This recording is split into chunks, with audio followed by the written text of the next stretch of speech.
Сәлеметсіңдер ме балалар? Бүгін бізде 105-ші сабақ тақырыбымыз етістік. Яғни етістік дегеніміз не? Етістік дегеніміз ол заттың қимылын, іс-әрекетін білдіреді. Етістік не істеді, не қылды, қайтты деген сұрақтарға жауап береді. Бірінші жаттығу. Суреттерге қара. Балалар не істеді? Балалардың іс-қимылын білдіретін сөздерді ата. Балалар жер қазды, ағаш екті, суарды, күтім жасады, өсірді. Бұл жерде іс-қимылды білдіретін сөздер қазды, екті, суарды, күтім жасады, өсірді. Бұл сөздер қандай сұраққа жауап береді?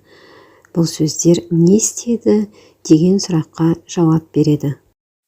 Өзіңе ұнаған сурет бойынша мәтін құрастырып жаз. Қимылды білдіретін сөздердің астын сыз.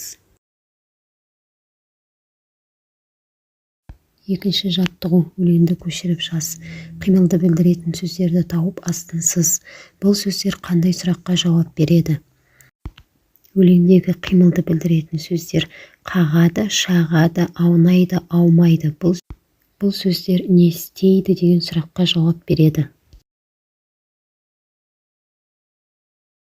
Төртінші жаттығу. Көп нүктенің орнына тиісті етістікті қойып сөйлем құрап жаз. Көктем келді, жер кепті, күн жылынды, найзағай жарқылдады, табиғат ұйқысынан оянды, құстар жылы жақтан ұшып келді. Жарайсыңдар балалар, өте жақсы. Лайк басып каналға тіркелуді ұмытпаңдар.